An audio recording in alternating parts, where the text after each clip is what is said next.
Morning, welcome back to my YouTube channel. ಎಲ್ಲರೂ ಚೆನ್ನಾಗಿದ್ದೀರಿ ಅಂತ ಬಯಸ್ತಾ ಇದ್ದೀನಿ. ನಾನು ಪಾಪು ಚೆನ್ನಾಗಿದ್ದೀವಿ. ವ್ಲಾಗ್ನ ಇವಾಗ ಆಲ್ರೆಡಿ 8 ಗಂಟೆಯಿಂದ ಸ್ಟಾರ್ಟ್ ಮಾಡ್ತಾ ಇದ್ದೀನಿ. ನಾನೆಲ್ಲೋ ಹೋಗ್ತಾ ಇದ್ದೀನಿ, ಎಲ್ಲಿ ಅಂತ ಇವಾಗಲೇ ಹೇಳಲ್ಲ. ಸೊ ತಂಬ್ಲೈನ್ ನೋಡಿದ್ರೆ ಗೊತ್ತಾಗಿರುತ್ತೆ, ಬಟ್ ನಾನು ಇವಾಗಲೇ ಹೇಳಲ್ಲ, ಲಾಸ್ಟಲ್ಲಿ ಹೇಳ್ತೀನಿ. ಸೊ ಇವಾಗ ರೆಡಿ ಆಗಬೇಕು ಗೈಸ್, ಟೈಮ್ ಇಲ್ಲ. ಸೊ ಅದಕ್ಕೆ ಅಂತ ಹೇಳಿ ಇವಾಗಲೇ ವ್ಲಾಗ್ ಸ್ಟಾರ್ಟ್ ಮಾಡ್ತಾ ಇದ್ದೀನಿ. ತಿಂಡಿ ಚಿಕನ್ ಇದೆ, ಏನಾದರೂ ಮಾಡ್ಕೊಬೇಕು. ಆ್ಯಂಡ್ ನೆನ್ನೆ ನಾನು ಸ್ಕಿನ್ಗೆ ಮಾರ್ಕ್ಸ್ ಕಡಿಮೆ ಆಗೋಕ್ಕೆ ಆರೆಂಜ್ ಸಿಕ್ಕಿದ್ದು ಒಂದು ಟಿಪ್ಸ್ ಹೇಳಿದ್ದೆ. ಸೊ ಅದನ್ನು ಐಸ್ ಕ್ಯೂಬ್ ಮಾಡೋಕೆ ಹಾಕಿದ್ನಲ್ವ, ಎಲ್ಲ ಆಗಿದೆ ನೋಡಿ, ರೆಡಿ ಆಗಿದೆ. ಸೊ ಸಂಜೆ ಒಂದು 5:30 ಹಿಂಗೇನೋ, ನಾನು 5 ಗಂಟೆ ಹಿಂಗೇನೋ ಇಟ್ಟಿದ್ದು. ನಾನು ನೋಡೇ ಇರಲಿಲ್ಲ. ಒಂದು ಸಲ ನೋಡಿದೆ, ಇನ್ನೂ ಇದಾಗಿರಲಿಲ್ಲ, ಗಟ್ಟಿಯಾಗಿರಲಿಲ್ಲ. ಸೊ ಇವಾಗ ಎದ್ದ ತಕ್ಷಣ ಫಸ್ಟ್ ನೋಡ್ತಿರೋದಿದ್ದೇನೆ. ಯಾಕಂದ್ರೆ ನಾನು ಈಗ ಹೋದರೆ ಇದು ಇಲ್ಲೇ ಉಳ್ಕೊಂಬಿಡುತ್ತೆ, ಇದನ್ನು ತೋರ್ಸೋಕ್ಕಾಗಲ್ಲ ಹೇಗೆ ಅಂತ ಹೇಳಿ. ಅದಕ್ಕೇ ಮಾರ್ನಿಂಗ್ ಎದ್ದ ತಕ್ಷಣ ಐಸ್ ಕ್ಯೂಬಿಂದನೇ ವೀಡಿಯೋ ಸ್ಟಾರ್ಟ್ ಮಾಡ್ತಾ ಇದ್ದೀನಿ. ಸೊ ಈ ಥರ ಆಗಿದೆ ಗೈಸ್. ಇವಾಗ ಇದನ್ನು ಓಪನ್, ಆರೆಂಜ್ ಸ್ಮೆಲ್ಲು ಗಮ್ಮಂತೈತಿ. ನೋಡೋಕ್ಕೆಲ್ಲ ಒಂಥರ ಕೇಕ್ ಥರನೇ ಕಾಣ್ತಾರೆ. ನನ್ನ ಮಗಳೇನಾದ್ರು ಐಸ್ ಕ್ರೀಮ್ ಒಂದ್ಸಲ ಜ್ಯೂಸ್ನ, ಮಾಜಾ ಜ್ಯೂಸ್ನ ಈ ಥರ ಹಾಕಿ ಐಸ್ ಕ್ಯೂಬ್ ಮಾಡ್ಕೊಂಡು ತಿಂದಿದ್ದು.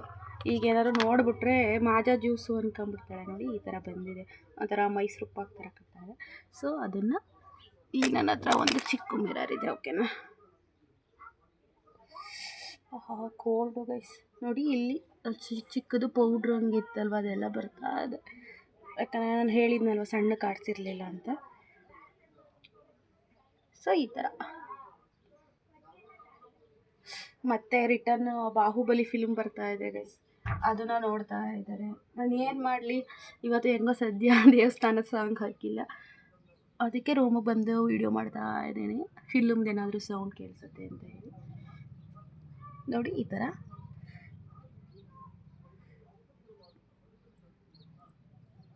ಥರ ಮಾಡ್ಕೊಳ್ಳಿ ನೀಟಾಗಿ. ಅದು ದಪ್ಪಕ್ಕಿತ್ತಲ್ವ, ಅದೆಲ್ಲ ಇದಾಗ್ತಾ ಇದೆ. ಯಾಕಂದರೆ ಐಸ್ ಕ್ಯೂಬ್ ಇನ್ನೂ ಒಳ್ಳೆಯದು. ಸೊ ಈಗ ಬಿಸಿಲಿಗೆ, ಸೆಕೆಗೆ ಒಂಥರ ಕೂಲ್ ಅಂತ ಅನಿಸುತ್ತೆ. ಅದರೊಳಗಡೆ ನೀವೇನಾದರೂ ಈ ಥರ ಹಾಕ್ಕೊಂತು ಅಂದರೆ ವೆರಿ ನೈಸ್ ರೆಸಿಪಿ. ನಾನೇ ಹೇಳ್ಕೊತಾ ಇದ್ದೀನಿ. ನೀವುಗಳು ಯಾರಾದರೂ ಟ್ರೈ ಮಾಡಿದ್ಮೇಲೆ ನೀವುಗಳು ಹೇಳಿ, ಆಯಿತಾ. ಸೊ ಈ ಸ್ಮೆಲ್ ಅಂತೂ ನಾನೇನೂ ಹಾಕಿಲ್ಲ, ಬಟ್ ಗಮ್ ಅಂತ ಆಯಿತು. ಕೆನ್ನೆ ಎಲ್ಲ ತಣ್ಣಗಾಗೋಯ್ತು. ನಾನು ಹಿಂಗೆ ಏನಾದ್ರು ಹೋಮ್ ರೆಮಿಡಿ ಮಾಡ್ಕೋತಾ ಇದ್ದರೆ ಅಪ್ಪರ ಬೆಳಗಾಗ್ಬಿಡ್ತೀನಿ ಗೈಸ್. ಆಮೇಲಿಂದ ನನ್ನ ಮಗಳು ನನ್ನ ಕಂಡು ಹಿಡಿಯೋಕ್ಕಾಗ, ಇರೋ ಕಲರ್ ಸಾಕು ನನಗೆ. ಬಟ್ ಏನಂದರೆ ಕಣ್ಣತ್ರ ಇದ್ದಿದ್ದು ಬ್ಲ್ಯಾಕು ಹೋದರೆ ಸಾಕಪ್ಪ ಅನ್ನಂಗೆ ಆಗಿತ್ತು. ಕರೆಕ್ಟಾಗಿ ನಿದ್ದೆ ಮಾಡ್ತಾ ಇರಲಿಲ್ಲ, ಏನೇನೋ ಬಿಡಿ, ಅದನ್ನು ಎಷ್ಟು ವೀಡಿಯೋದಲ್ಲಿ ಅಂತ ಹೇಳೋದು ನಿಮಗೂ ಬೇಜಾರಾಗುತ್ತೆ. ಸೊ ಈಗ ಪರವಾಗಿಲ್ಲ, ಬೆಟರ್, ಚೆನ್ನಾಗಾಗಿದೆ ಸ್ಕಿನ್ನು.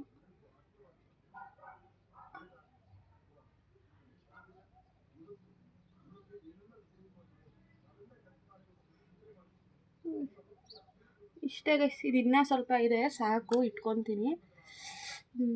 ನನ್ನ ಮಗಳೀಗ ಹೆದರ್ಕೊಬಿಡ್ತಾಳೆ ಗೈಸ್ ಹಿಂಗೆ ಹೋದರೆ. ಓಕೆ, ಇದೊಂದು 10 ನಿಮಿಷ ಇರಲಿ ಸಾಕು, ಒಂದು 10 ನಿಮಿಷ ಅಥವಾ 1/4 ಗಂಟೆ ಇರಲಿ. ಝೂಮಲ್ಲಿ ನೋಡಿದ್ರೆ ದೆವ್ವ ಥರ ಕಾಣ್ತಾ ಇದ್ದೀನಿ. Just comedy. ಓಕೆ, ಇವಾಗ ಈ ಥರ ಇದೆ. ಒಂದು 10 ನಿಮಿಷ, 1/4 ಗಂಟೆ ಓಕೆನಾ. ಒಣಗಿದ್ಮೇಲೆ ಡ್ರೈ ಆದಂಗೆ ಅನಿಸುತ್ತಲ್ಲ, ಆವಾಗ ಹೋಗಿ ವಾಶ್ ಮಾಡ್ಕೊಂಡ್ಬಂತೀನಿ. ಆ್ಯಂಡ್ ನೀವು ಇದನ್ನು ವಾಶ್ ಮಾಡಬೇಕಾದ್ರೆ ಸಾಧ್ಯ ಆದರೆ ಕಡಲೆ ಹಿಟ್ಟು ಹಾಕಿ ಫೇಸ್ ವಾಶ್ ಮಾಡಿ, ಆಮೇಲೆ ನೀವು ಯಾವ ಸೋಪ್ ಯೂಸ್ ಮಾಡ್ತೀರಾ ಆ ಸೋಪ್ ಯೂಸ್ ಮಾಡಿ. ಯಾಕಂದರೆ ತುಂಬ ಚೆನ್ನಾಗುತ್ತೆ ಕಡಲೆ ಹಿಟ್ಟು ಹಾಕಿದ್ರೆ ಅಂತ ಹೇಳಿ. ಸೊ ವ್ಲಾಗ್ನ ಕಂಟಿನ್ಯೂ ಮಾಡ್ತೀನಿ. ನೋಡಿ ಗೈಸ್, ಟೈಮ್ ಇಲ್ಲ, ಬೇಗ ರೆಡಿ ಆಗಬೇಕು, ಹೊರಡಬೇಕು. ಬಿಸಿಲು ಟೈಮು, ಜರ್ನಿ ಮಾಡೋಕ್ಕಾಗಲ್ಲ. 9 ಗಂಟೆಗೆ ಹೊರಟುಬಿಡೋಣ ಅಂದ್ಕೊಂಡೆ, ಬಟ್ ಆಲ್ರೆಡಿ 8 ಗಂಟೆ ಆಗಿದೆ. ಸೊ ನಾನು ಹೊರಡೋಕ್ಕೊಂದು 10 o'clock ಆಗಿಬಿಡುತ್ತೆ. ಓಕೆ, ನನ್ನ ಜೊತೆ ನೀವು ಬರ್ತೀರಾ ಅಲ್ವಾ ಗೈಸ್? ಬನ್ನಿ, ಎಲ್ಲಿಗೆ ಹೋಗ್ತಿದ್ದೀನಿ ಗೈಸ್. ರೆಡಿ ಆದೆ, ಬಾ ಮಗ. ನನ್ನ ಮಗ ಇದೆ ಡ್ರೆಸ್ ಹಾಕಿದ್ದೀನಿ, ಚಡ್ಡಿ ಟಿ ಶರ್ಟ್ ಹಾಕೋಣ ಅಂದ್ಕೊಂಡೆ, ಬಟ್ ಇದು ಜಾಸ್ತಿ ಹಾಕೇ ಇಲ್ಲ, ಅಂದರೆ ಕ್ಯೂಟ್ ಹಾಕೊಂತಾಳೆ, ಅದಕ್ಕೆ ಇದು ಹಾಕಿದ್ದೀನಿ. ಚಿಕನ್ ಚಾಪ್ಸ್ಗೆ ಅಮ್ಮ ರೊಟ್ಟಿ ಮಾಡೈತೆ. ಹೋಗೋಣ, ತಿಂಡಿ ತಿನ್ನಿ, ರೊಟ್ಟಿ ತಿನ್ನಿ. ಸೊ ಇವಾಗ ರೊಟ್ಟಿ ತಿಂದ್ಬಿಟ್ಟು ಹೊರಟೋ ಗೈಸ್. ಬಸ್ ಸ್ಟಾಪಲ್ಲಿ ವೆಯ್ಟ್ ಮಾಡ್ತಾ ಇದ್ದೀನಿ. ಬಸ್ ಹೋಗ್ಬಿಟ್ಟೈತೆ. ಆಟೋಗಳು ಬೆಳಗ್ಗೆ 9:15 ಕೂಡ ಆಟೋಗಳಿಲ್ಲ. ಬೈಕವರು ಯಾರೂ ಬರ್ತಾ ಇಲ್ಲ, ಬಿಸಿಲು ನಿಂತ್ಕೊಳ್ಳೋಕೆ ಆಯ್ತಾ ಇಲ್ಲ. ದೂರ ಜರ್ನಿ ಏನು ಮಾಡೋದು. ನಮ್ಮ ಪಾಪು ಬೇರೆ ಶೀತ ಕೆಮ್ಮಲು ನಳ್ತಾವಳೆ, ಎಲ್ಲಿ ಹುಷಾರ್ ತಪ್ತಾಳೆ ಏನು ಬೇರೆ ಭಯ ಆಯ್ತದೆ. ಬಾ ಸೈಡ್ಗೆ ನೋಡೋಣ ಏನು ಬರುತ್ತೆ ಅಂತ. ಪಾಪುನೇ ತೊಗೊಬಂದ್ಲು ನೀರನ್ನ. ನೋಡಿ ನನ್ನ ಮಗಳು ಎಷ್ಟು ದೊಡ್ಡ ಮಗಳಾಗವಳ ಅಲ್ವಾ. ನನಗೆ ಒಂಥರ ಖುಷಿ ಆಗುತ್ತೆ ಗೈಸ್. ಸಾಲಿಗ್ರಾಮದಲ್ಲಿ ಕೂತಿದ್ದೀವಿ, ಬರೋ ಅರ್ಜೆಂಟಲ್ಲಿ ನೀರು ತರೋದನ್ನೇ ಮರ್ತಿದ್ದೆ. ಹಾಗಾಗಿ ಪಾಪುನೇ ಬೇಕ್ರಿಗೆ ಹೋಗಿ ತೊಗೊಬಂದು ಕುಡಿತಾ ಇದ್ದಾಳೆ. ಬಸ್ಸೇ ಇರಲಿಲ್ಲ. ನಾವು ಜಸ್ಟ್ ಬಂದು 9:45ಗೆ ಬಸ್ ಸ್ಟಾಪ್ಗೆ, 9:30 ಬಸ್ ಹೋಗಿದೆ. ಬಟ್ ಹಾಫ್ ಆನ್ ಅವರ್ಗೆಲ್ಲ ಬರೋದು. ಬಸ್ ಸಿಕ್ತು 10:30 ತನಕ ವೆಯ್ಟ್ ಮಾಡಿದ್ದೀನಿ. ಆ ಟಿ ಸಿ ನಾವು ಕೇಳಿದ್ರೆ 9:45 ಬಸ್ ಇಲ್ಲ ಅಂದರೆ ಹೌದಾ ಇಲ್ವಾ ಬಂದಿಲ್ವಾ ಅಂತ ಇರ್ರೆಸ್ಪಾನ್ಸಿಬಲ್ ಆಗಿ ಆನ್ಸರ್ ಮಾಡ್ತಾರೆ. ಅಟ್ಲೀಸ್ಟ್ ಚೆಕ್ ಮಾಡೋ ಕೂಡ ಹೇಳಲಿಲ್ಲ. ಅಲ್ಲಿ ಬೋರ್ಡಲ್ಲಿ 10:15 ಅಂತ ಇತ್ತು.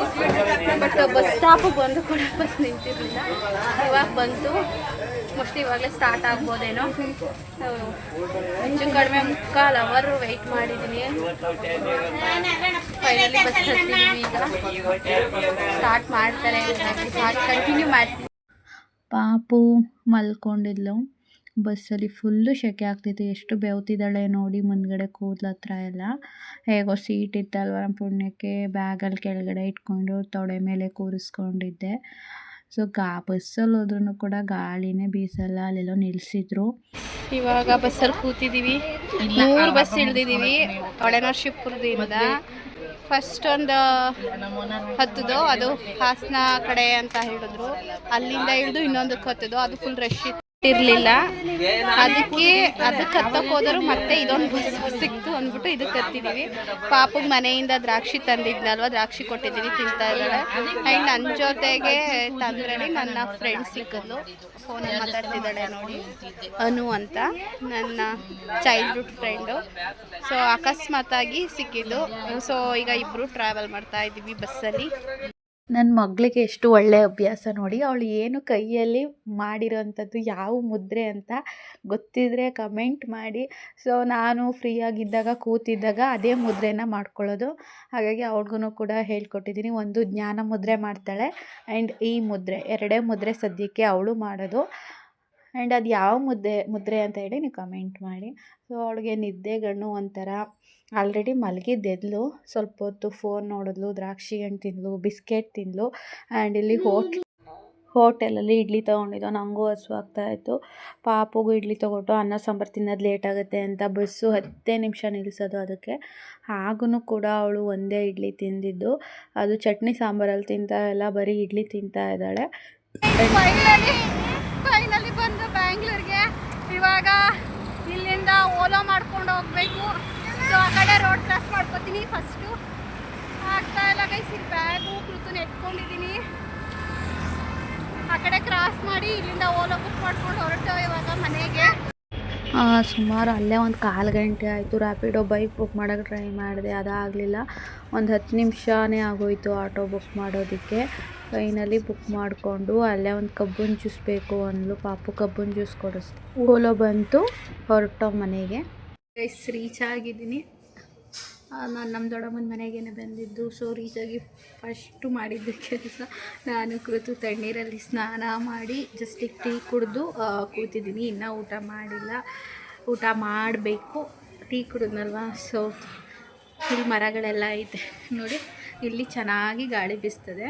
ಸೊ ಅದಕ್ಕೆ ಬಂದು ಒಂದು 10 ನಿಮಿಷ ತಣ್ಣ ಗಾಳಿ ತೊಗೊಳ್ಳೋಣ ಅಂತ ಕೂತಿದ್ದೀನಿ. ಇನ್ನೂ ಅಮ್ಮಂಗೆ ಕಾಲ್ ಮಾಡಿಲ್ಲ. ಕಾಲ್ ಮಾಡಿ ಸೇಫಾಗಿ ಬಂದೆ ಅಂತ ಹೇಳಬೇಕು. ಜಸ್ಟ್ ಬಂದು 10 ಮಿನಿಟ್ಸ್ ಆಯ್ತೇನೋ. ಹಾಗಾಗಿ ವ್ಲಾಗ್ನ ಕಂಟಿನ್ಯೂ ಮಾಡ್ತೀನಿ ನೋಡಿ. ನಾನಿವಾಗ ಬ್ಯಾಂಗ್ಳೂರಲ್ಲಿದ್ದೀನಿ. ಸೊ ಒಂದು ಇಂಪಾರ್ಟೆಂಟ್ ಕೆಲಸ. ಏನು ಇಂಪಾರ್ಟೆಂಟ್ ಕೆಲಸ ಅಂತ ನಮ್ಮ ದೊಡ್ಡಮ್ಮನ ಹತ್ರನೇ ಹೇಳಿಸ್ತೀನಿ, ಬನ್ನಿ. ಸೊ ಇಲ್ಲಿ ತುಂಬ ಚೆನ್ನಾಗಿದೆ ನೋಡಿ. ನಮ್ಮ ದೊಡ್ಡಮ್ಮನೇ ಹೇಳ್ತದೆ ಈಗ. ನಾನು ಯಾಕೆ ಬಂದಿದ್ದೀನಿ ದೊಡ್ಡಮ್ಮ? ಯಾರ್ದ ಗೈಸ್? ನಮ್ಮ ದೊಡ್ಡಮ್ಮ ನನಗೆ 8ನೇ ತಾರೀಕಿಗೆ ಊರಲ್ಲಿ ಹಬ್ಬ ಐತೆ. ಹಬ್ಬ ಮುಗಿಸ್ಕೊಂಡು ಬರ್ತೀನಿ ಅಂದರೂ ಬಿಡ್ತಾ ಇಲ್ಲ. ನನ್ನ ತಂಗಿದು ಇನ್ನೊಂದು 3 ಡೇಸ್ಗೆ ಬರ್ಡೇ ಇದೆ.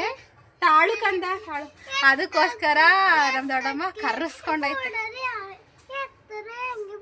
ಈಗ ನಾನು ಬಂದಿರೋದ ಕೇಳಿ ನಮ್ಮ ಪಾಪು ಮಾತಾಡೋಕೆ ಬಿಡ್ತಾ ಇಲ್ಲ. ನಾನು ಬಂದಿರೋದೀಗ ನನ್ನ ತಂಗಿದು ಬರ್ಡೇ ಇದೆ, ಅದಕ್ಕೆ ಅವಳು ಬಂದಿದ್ಲಲ್ವ ಪಾಪ, ಅದಕ್ಕೆ ನಮ್ಮ ದೊಡ್ಡಮ್ಮ ನೀನು ಬರಲೇಬೇಕು, 2 ದಿನ ಆದರೂ ಪರವಾಗಿಲ್ಲ ಬಾ, ಅದಕ್ಕೆ ಬಂದಿದ್ದೀನಿ ಗೈಸ್. 4 ಡೇಸ್ ಇರ್ತೀನಿ ಅಷ್ಟೇ, ಹಬ್ಬ ಇದೆ ಊರಲ್ಲಿ, ರಿಟರ್ನ್ ಹೋಗ್ತೀನಿ, ಅದಕ್ಕೋಸ್ಕರನೇ ಬಂದು ಬಿಸಿಬೇಳೆ ಬಾತ್ ತಿಂತಾ ಇದ್ದೀನಿ. ಮಟನ್ನು ಹೊಸ್ತಡಕ್ಕೆ ಮಾಡವ್ರೆ ಇವತ್ತು, ಮಟನ್ ಸಾಂಬಾರು ಮಾಡೈತೆ, ಬಟ್ ಬಿಸಿಬೇಳೆ ಬಾತು ಇಷ್ಟ ಅಲ್ವಾ ತಿಂತಾ ಇದ್ದೀನಿ. ಗಾಳಿಗೆ ಅಂತ ಹೇಳಿ ಹೊರಗಡೆ ಬಂದಿದ್ದೀನಿ ಗೈಸ್. ಇಲ್ಲಿ ಬೇವಿನ ಮರ ಮತ್ತು ಅಲ್ಲಿ ಹೊಂಗೆ ಮರ ಐತೆ, ಇದು ನಮ್ಮ ದೊಡ್ಡಮ್ಮನ ಚಿಕ್ಕ ಚಿಕ್ಕ ಪಾಟ್ಗಳು. ಸೊ ಅದಕ್ಕೆ ಇದನ್ನೆಲ್ಲ ನೋಡಿಕೊಂಡು ತಿನ್ನೋಣ ಅಂಥೇಳಿ ಇಲ್ಲಿ ಬಂದು ತಿನ್ನಬೇಕು. ಇವಾಗ ಗಾಳಿ ಬೀಸಿದ್ರೆ ಸಾಕು ಅನ್ನಂಗಾಗ್ಬಿಟ್ಟಿತ್ತು ಬಸ್ಸಲ್ಲಿ. ಈಗ ಒಂದು ಸ್ವಲ್ಪ ಚೆನ್ನಾಗಿ ಅನ್ನಿಸ್ತಾ ಇದೆ, ಫ್ರೆಶ್ ಗಾಳಿ ಕುಡಿದ್ಮೇಲೆ. ಇಲ್ಲಿ ಮರಗಳೆಲ್ಲ ಇದೆಯಲ್ವಾ, ಸೊ ಇದು ತಿಂತೀನಿ.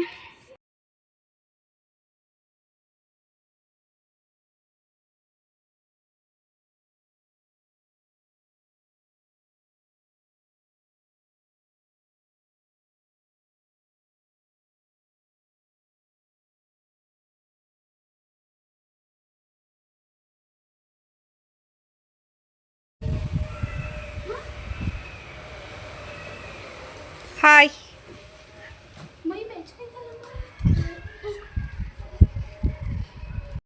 ನನ್ನ ತಂಗಿ ಬಿರಿಯಾನಿ ಮಾಡ್ತಾ ಇದ್ದಾಳೆ. ನಾನೆಲ್ಲ ಹಚ್ಚಿಟ್ಟಿದ್ದೆ, ಮೊಸರು ತರಕ್ಕೆ ಹೋಗಿದ್ದೆ, ಅಷ್ಟರಲ್ಲೂ ಒಗ್ಗರಣೆಗೆ ಹಾಕ್ಬಿಟ್ಟವಳೆ. ಅದೆಲ್ಲ ಸಾಲಲ್ಲ ಅಂಥೇಳಿ ಮತ್ತೆ ಹಚ್ಚಿಟ್ಕೋತಾವಳೆ. ನೋಡಿ, ಇದು ಮಟನ್ ಸಾಂಬಾರು. ಬಿಸಿನೀರು ಏನೋ ಬಿರಿಯಾನಿಗೆ ಹಾಕೋಕ್ಕೇನೋ ಬಿಸಿನೀರು ಇಟ್ಟವ್ರೆ. ಇಲ್ಲಿ ನೋಡಿ ಬಿರಿಯಾನಿ, ಇವಳೇ ಚೆನ್ನಾಗಿ ಮಾಡ್ತಾಳೆ ಬಿರಿಯಾನಿ, ಕೆಲಸದಿಂದ ಬಂದು ಮಾಡ್ತಾಳೆ. ನಾನು ಹಚ್ಚಿಟ್ಟಿದ್ದೆ, ಸುಳ್ಳೆಲ್ಲ ಹೇಳಬಾರ್ದು, ನಾನು ಹಚ್ಚಿಟ್ಟಿದ್ದೆ, ನಾನೆಲ್ಲನೂ ಹಚ್ಚಿಟ್ಟಿದ್ದೆ. ಸಾಲಲ್ಲ ಅಂಥೇಳಿ ಒಂದು ಈರುಳ್ಳಿ ಹಚ್ಕೊಂಡು, ಒಂದು ಟೊಮೊಟೊ ಹಚ್ಕೊಂಡು, ಮತ್ತು ಸಾಂಬಾರು ಸೊಪ್ಪು ಇದು ಹಚ್ಕೊಂಡವಳೆ. ಸೊ ಇವಾಗ ಊಟ ಮಾಡಿಬಿಟ್ಟು ಒಂದು ರೌಂಡ್ ವಾಕಿಂಗ್ ಹೋಗ್ಬಿಟ್ಟು ಈ ಡೇನ ಎಂಡ್ ಮಾಡೋದಷ್ಟೇ. ಫಸ್ಟು ಬಂದಳು, ಬಿರಿಯಾನಿ ಮಾಡಲ್ಲ ಅಂದಳು ಪಾಪ. ಅಂದ್ರೆ ನಮ್ಮ ದೊಡ್ಡಮ್ಮನಾಗ 2 ಸಲ ಹೋಯ್ತೀನಿ ಅಂದ್ಬಿಟ್ಟು ಹೋಯ್ತು. ನಾನೆಲ್ಲ ಹಚ್ತಾ ಇದ್ದೆ, ಅವಳು ಸ್ನಾನಕ್ಕೆ ಹೋಗಿದ್ಲು ಡ್ಯೂಟಿಯಿಂದ ಬಂದ ತಕ್ಷಣ. ಫಸ್ಟು ಚಿಕನ್ ಮಸಾಲ ಕೊಟ್ಟು ಕಳ್ಸವ್ರೆ. ದೊಡ್ಡಮ್ಮ ಇದಲ್ಲ ಅಂದೆ, ನೀನು ಹೋಗಿ ತರೋಗು ಅಂದ್ಲು. ಇಲ್ಲ ಸರಿ ಆಯಿತು ಅಂದ್ಬಿಟ್ಟು, ಬೇಡ ಬುಡತ್ತಾಗ ಇದನ್ನೇ ಹಾಕ್ಬಿಟ್ಟು ಮಾಡ್ತೀನಿ ಅಂದೆ. ಇಲ್ಲ ಬಿಡು ತತ್ತೀನಿ ಅಂದ್ಬಿಟ್ಟು ಹೋಯ್ತು. ಮತ್ತು ಅದ್ಯಾವುದು ಅದು ಆವಾಗ ಕೊಟ್ಟಿದ್ದು ಬೇರೆ ಬ್ರ್ಯಾಂಡು, ಇವಾಗ ಮತ್ತೆ ಆಚಿ ಚಿಕನ್ ಮಸಾಲ ಕೊಟ್ಟು ಕಳ್ಸವ್ರೆ. ಆಗ ಅತ್ತಾಗಿ ಹೋಗಿ ತರ್ತೀನಿ ಅಂದೆ, ಬೇಡ ಬುಡತ್ತಾಗ ಅದನ್ನೇ ಹಾಕು ಅಂತ. ಅಷ್ಟರಲ್ಲಿ ಮೊಸರು ಬೇಕು ಅಂದರು, ನಾನು ಮೊಸರು ತರಕ್ಕೆ ಹೋದೆ. ಸೊ ಫೈನಲಿ ಅವಳೇ ಮಾಡ್ತಾವಳೆ. ಅವಳು ಮಾಡೋದಿಲ್ಲ, ನಂಗೆ ಆಯ್ತಿಲ್ಲ ಅಂದು, ಬಿಕಾಸ್ ಅವಳಿಗೂ ಶೀತ ತಲೆನೋವು ಅಂತೆ. ಬರಬೇಕಾದ್ರೆ ಟ್ಯಾಬ್ಲೆಟ್ ತೊಗೊಬಂದವಳೆ. ಮತ್ತು ಏನಾಗೈತೆ ಗೊತ್ತಾ, ಕೃತುಗೆ ಶೀತ ಕೆಮ್ಮು ಅಂತ ಹೇಳಿದ್ನಲ್ವಾ, ಕೆಮ್ಮು ಸಿರಪೆಲ್ಲ ಹಾಕ್ಕೊಂಡು ಕರ್ಕೊಬಂದಿದ್ದೆ, ಶೀತದ್ದು ಇಲ್ಲಿ ತಗೊಳ್ಳೋಣ ಅಂತ ಹೇಳಿ. ಜ್ವರ ಬಂದ್ಬಿಟ್ಟೈತೆ ಗೈಸ್. ಬಂದಾಗಲೂ ಚೆನ್ನಾಗಿದ್ಲು, ಆಟ ಆಡ್ತಾಯಿದ್ಲು. ಈಗ 6:30 ಹಂಗೆ ಜ್ವರ ಬಂದ್ಬಿಟ್ಟೈತೆ, ಮೈಯೆಲ್ಲ ಬೆಚ್ಚಗೈತೆ. ಅದಕ್ಕೆ ಅವಳಿಗೆ ಬರಬೇಕಾದ್ರೆ ನನ್ನ ತಂಗಿಗೆ ಸಿರಪ್ ಥರ ಕೇಳಿದ್ದೆ.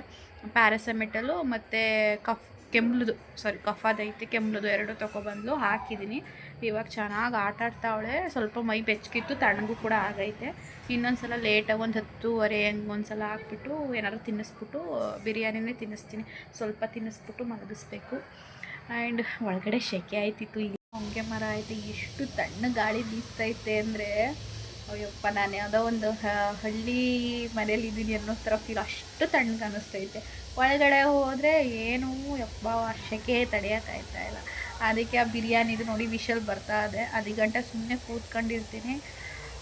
ಆ್ಯಂಡ್ ನಾನು ಒಂದು ವರ್ಷದಲ್ಲಿ ಇವಾಗ ಫಸ್ಟ್ ಒಂದು ಸಲ ನಮ್ಮ ಅಣ್ಣನ ಮದುವೆಗೆ ಬಂದಿದ್ದೆ. ಅದನ್ನು ಬಿಟ್ಟರೆ ಆಗ ಒಂದು 15 ದಿನ ಇದ್ನೇನೋ. ಈಗ ಒಂದು 4 ಡೇಸ್ ಅಷ್ಟೇ ನಂಗೆ ಇರೋಕ್ಕಾಗೋದು. ಇವಾಗ ಅದೇ ನನ್ನ ತಂಗಿ ಬರ್ಡೇಗೆ ಏನಕ್ಕಂದ ಕೃತು ಬಂದು ಗೈಸ್, ಕೃತುಗೆ ಜ್ವರ ಬಂದೈತಲ್ಲ ಬಂಗಾರಿ, ಆರೋಗೈತಿ. ಈಗ ಹಠ ಮಾಡಬಾರ್ದು, ಅನ್ನ ತಿಂದ್ಬಿಟ್ಟು ಸಿರಪ್ ಕುಡಿದ್ಬಿಟ್ಟು ಮನೆಗೆ ಹೋಗ್ಬೇಕು. ಮತ್ತು ಇವಾಗ ಬಂದಿದ್ದೀನಿ, ಅದೇ ನನ್ನ ತಂಗಿ ಬರ್ಡೇ ಇತ್ತಲ್ವ ಅಂತ ಹೇಳಿ. ಸೊ ಒಂದು ವರ್ಷದಲ್ಲಿ ನಾನು 2 ಸಲ, ಅಂದರೆ ನಾನು ಬೆಂಗಳೂರಿಗೆ ಬರೋ ಅವಶ್ಯಕತೆನೇ ಇಲ್ಲ ಬಿಡಿ, ನಾನು ಇನ್ನೂ ಬೆಂಗಳೂರಿಗೆ ಬರೋದು ಇಲ್ಲ. ಏನಾದರೂ ಹಿಂಗಿತ್ತು ಅಂತ ಹೇಳಿದ್ರೆ ಬರ್ತೀನಿ, ಹೋಗ್ತೀನಿ ಅಷ್ಟೇ. ನನ್ನ ಮಗಳು ಡಿಸ್ಟರ್ಬ್ ಮಾಡ್ತಾ ಇದ್ದಾಳೆ. ಏನು ಕಂದ, ಬರ್ತೀನಿ ಕಂದ, ಒಳಗಡೆ ಶೆಕೆ ಅಲ್ವ ಪಪ್ಪ, ಆಟ ಆಡಿ ಇಲ್ಲೇ ಹಸಿ ಹೊತ್ತು ಬನ್ನಿ ಬನ್ನಿ. ಹಾಯ್ ಹೇಳಿ ಎಲ್ರಿಗೂ. ಹಾಯ್. ಪುಟ್ಟವನಿಗೆ ಜ್ವರ ಬಂದುವೆ. ಸೊ ನನಗೆ ಯಾವುದೇ ರೀತಿ ಬೆಂಗಳೂರಿಗೆ ಬರಬೇಕು, ಇಲ್ಲಿ ಏನೋ ಒಂದು ಮಾಡಬೇಕು, ನೋ ಐಡಿಯಾಸೇ ಇಲ್ಲ. ನಾನು ಊರಲ್ಲೇ ಸೆಟ್ಲ್ ಆಗಬೇಕು ಅಂತಲೇ ಹೇಳೋದು. ಅದೇ ಹಿಂಗಿದ್ರೆ ದೊಡ್ಡಮ್ಮ ಅವ್ರ ಮನೆಗೆ ಬರೋದು ಅಥವಾ ಒಂದೆರಡು ದಿನ ಇರೋದು ಹೋಗೋದು ಅಷ್ಟೇ. ಈಗ ಒಂದು ವರ್ಷದಲ್ಲಿ 2 ಸಲ ಬಂದಿದ್ದೀನಿ ಅಷ್ಟೇ. ಬೆಂಗಳೂರಿಗೂ ನಮಗೂ ಆಗಲ್ಲ ಗೈಸ್. ಸ್ವಂತವ್ರು ಇದ್ದಿದ್ದರೆ ಇರ್ಬೋದಾಗಿತ್ತು ಎಷ್ಟು ವರ್ಷ ಬೇಕಾದ್ರೂ.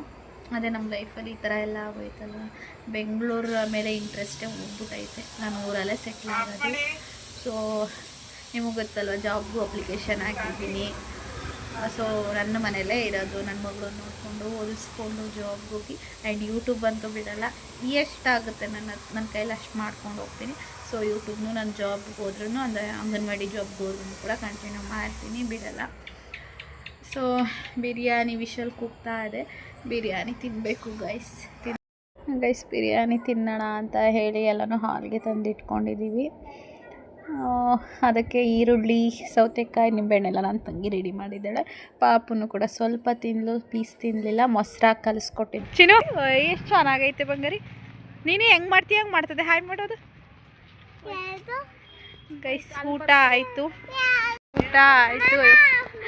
ಈಗ ವಾಕಿಂಗ್ ಹೋಗ್ತಾ ಇದ್ದೀವಿ ಗೈಸ್. ಫೋಟೋ ತೆಗಿತಾವಳೆ ನನ್ನ ತಂಗಿನ, 2 ಚೆನ್ನಾಗಿ ಬಂದೈತೆ ಅಂತ ಹೇಳಿ ನಾನು ವಿಡಿಯೋ ಮಾಡ್ಕೊತಾ ಇದ್ದೀನಿ. ನವಿಲು ಬತ್ತೈತೆ ಕಂದ. ಸೊ ಈ ಸಖತ್ತಾಗಿ ಬಿಸ್ತೈತೆ ನೋಡಿ, ಇಲ್ಲಿ ಎಷ್ಟು ಮರಗಳೈತೆ ಅಂತ.